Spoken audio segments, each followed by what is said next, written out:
नमस्कार दोस्तों, एक बार फिर से स्वागत है आप सभी का अतुल्य आर्यस के इस डिजिटल प्लेटफॉर्म पर। तो दोस्तों, हमने शुरू किया था स्कूल व्याख्याता भर्ती परीक्षा का पेपर फर्स्ट, और पेपर फर्स्ट में हम बात कर रहे थे स्कूल मैनेजमेंट की। और स्कूल मैनेजमेंट में बहुत ही इंपॉर्टेंट 15 क्वेश्चन आपसे पूछे जाते हैं। छोटा सा टॉपिक होते हैं, छोटे छोटे टॉपिक होते हैं, छोटा सा पार्ट है, और आप 15 में से 15 क्वेश्चन यहाँ पर सही कर सकते हैं। तो दोस्तों, आज का जो हमारा इसमें टॉपिक है ब्लॉक रिसोर्स सेंटर, बड़ा ही छोटा सा टॉपिक है और बड़ा ही आसान सा टॉपिक है। अभी 2 मिनट में हम इसको कर लेंगे दोस्तों। तो कोई अन्य बातें न करते हुए बिल्कुल टॉपिक पे फोकस रखेंगे। यहाँ तक हम पहुँच चुके हैं ब्लॉक रिसोर्स सेंटर। सिलेबस में दे रखा है, हालांकि आजकल बीआरसी का कोई महत्व नहीं रह गया है, लेकिन फिर भी हमें पढ़ना है क्योंकि हमारे अभी तक के सिलेबस में ये है। स्कूल मैपिंग हमने पिछली क्लास में बात की थी, इंस्टीट्यूशन प्लानिंग अपने कर चुके थे, ये डाइस भी हम पहले पढ़ चुके हैं क्योंकि ईएमआईएस से संबंधित था। इसके बाद में हम एक इम्पॉर्टेंट टॉपिक यानी एसएमसी के विषय में डिस्कस करने वाले हैं, जो हमारा अगला टॉपिक होगा। बहुत इंपॉर्टेंट है ये भी। आइएगा बात करते हैं ब्लॉक रिसोर्स सेंटर के विषय में। तो यहाँ सबसे पहला क्वेश्चन जो आपसे पूछा जा सकता है वो बीआरसी की फुल फॉर्म से संबंधित ही बनता है, और तो मुझे नहीं लगता कि यहाँ कोई ऐसा क्वेश्चन बनता है। आपके जो 15 क्वेश्चन आने हैं, 15 में से 1 से 2 क्वेश्चन तो आपके फुल फॉर्म के ही आते हैं, इसलिए जो आपके सिलेबस में है ना, इनकी फुल फॉर्म तो आपको अच्छे से देख करके जानी ही है। यहाँ हिंदी में अगर हम बात करें ब्लॉक रिसोर्स सेंटर को क्या कहते हैं, तो खंड संदर्भ केंद्र के नाम से हम इसे जानते हैं। ब्लॉक रिसोर्स सेंटर शॉर्ट में हम इसे बीआरसी लिखते हैं, और हिंदी में हम इसे कहते हैं खंड संदर्भ केंद्र। आइए देखते हैं ये क्या होता है।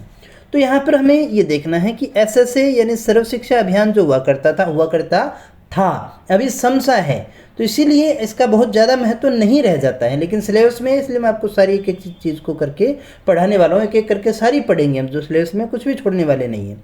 तो एसएसए यानी सर्व शिक्षा अभियान के जो कार्यक्रम हैं विभिन्न प्रकार के, और उसकी जो गतिविधियां हैं उनको ब्लॉक लेवल पर संचालित करने के लिए बीआरसी केंद्र की स्थापना की गई है। अब इसको एक बार आसान भाषा में समझें। एसएसए है, एसएसए की जो कार्यक्रम है, एसएसए की जो गतिविधियां हैं, उनको ब्लॉक लेवल पर संचालित करने के लिए बीआरसी केंद्रों की स्थापना की गई है दोस्तों, समझ गए होंगे।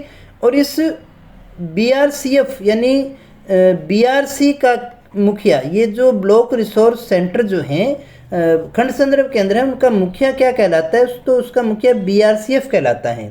तो यहाँ पर बीआरसीएफ की फुल फॉर्म को भी साथ ही साथ देख लेना, ये भी पूछा जा सकता है। ब्लॉक रिसोर्स सेंटर फैसिलिटेटर, ये फैसिलिटेटर, ये याद रखना है आपको। तो यहाँ से भी आपसे क्वेश्चन पूछा जा सकता है, बड़े अच्छे क्वेश्चन है।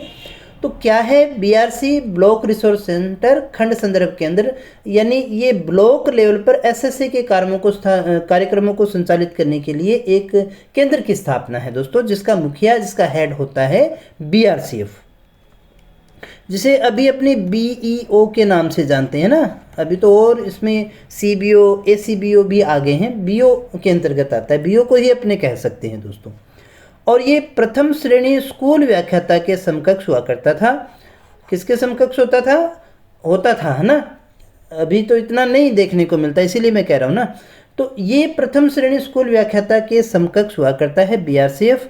बीआरसीएफ की सहायता के लिए सीआरसीएफ, बीआरसीएफ के लिए सीआरसीएफ होता था सहायता के लिए। सीआरसीएफ को हम कहते हैं क्लस्टर रिसोर्स सेंटर। इसका पद का सृजन किया गया था, जो 2nd ग्रेड का हुआ करता था अध्यापक, लेकिन अब नहीं होता है, अब ये पद समाप्त कर दिया गया है दोस्तों। बीआरसीएफ की सहायता के लिए अब आरपी होता है। कौन होता है? आरपी होता है, जो 3य श्रेणी शिक्षक पद के समकक्ष हुआ करता है दोस्तों।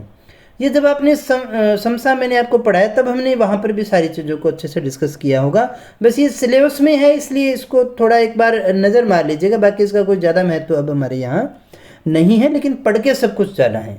तो बीआरसीएफ जो सेंटर है, उसके अंतर्गत निर्माण कार्य भी होते हैं। हमने कहा ना, एसएसए के ब्लॉक लेवल पर काम हो रहे हैं, तो जो भी निर्माण कार्य होंगे उनके देख रेख के लिए एक जेईएन भी होता है, यानी कनिष्ठ अभियंता का भी प्रावधान है। जो उसको देखता है वही उनको पास करता है दोस्तों।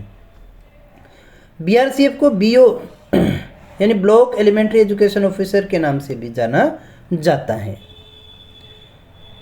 अब हम देखें बीआरसीएफ यानी बीआरसी केंद्रों के कार्य क्या है, तो कोई कुछ भी ऐसा यहाँ मुश्किल नहीं है। ब्लॉक जो आपका है उसके अंदर गुणवत्ता युक्त शैक्षिक सुविधाओं को उपलब्ध करवाना, विश्वविद्यालयों को जो भी ग्रांट मिलना है यानी मदद मिलनी है, सरकारी मदद है, पैसा मिलना है, शिक्षकों को जो टीचर ग्रांट मिलती है उनको दिलवाना, निदानात्मक और उपचारात्मक शिक्षण शिविरों का आयोजन करवाना, ड्रॉप आउट कोई विद्यार्थी है तो उनके लिए ब्रिज कोर्स करवाना, ब्लॉक लेवल पर शैक्षिक सूचनाएं, जैसे डाइस प्रपत्र होता है ना, हमने डाइस को पढ़ा था ना, तो ब्लॉक रिसोर्स पर ब्लॉक लेवल पर डाइस प्रपत्रों को भरवाना इसी का कार्य है। ब्लॉक लेवल पर KGBV कस्तूरबा गांधी विद्यालय है उनका संचालन करना, महिला साक्षरता दर को बढ़ाकर जेंडर गैप को करना, समावेशी शिक्षा के कार्य करना, यानी स्कूल के अंदर जैसे कोई असक्षम बालक है उनको भी हम साथ में जोड़ करके ही पढ़ाते हैं, जिसे हम समावेशी शिक्षा के नाम से जानते हैं, यानी सबको साथ में ही पढ़ाना है। तो इस प्रकार के कार्यक्रम ये संचालित करता है। तो आप समझ गए होंगे BRC कुछ विशेष चीज़ नहीं है जो हमें समझने में किसी प्रकार की दिक्कत हो। ब्लॉक रिसोर्स सेंटर यानी खंड संदर्भ केंद्र की हम बात कर रहे हैं, जिसका मुखिया होता है BRCF, block resource centre facilitator, जो अभी अपने BEO भी अपने इसको कह सकते हैं, फर्स्ट ग्रेड के समकक्ष हुआ करता है। इसकी सहायता के लिए CRCF होता है। CRCF क्लस्टर जोड़ दो B की जगह, इसके अलावा और कुछ हमें चेंज नहीं करना है।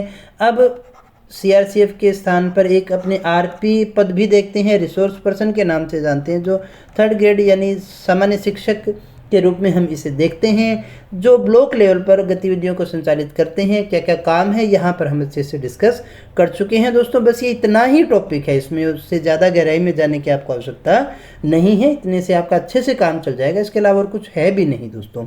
तो दोस्तों उम्मीद है क्लास में आपने काफ़ी कुछ अच्छे से सीखा होगा, वीडियो आपको पसंद आई होगी। सच में पसंद आई हो तो लाइक करके जाइएगा, दोस्तों के साथ में शेयर जरूर करना।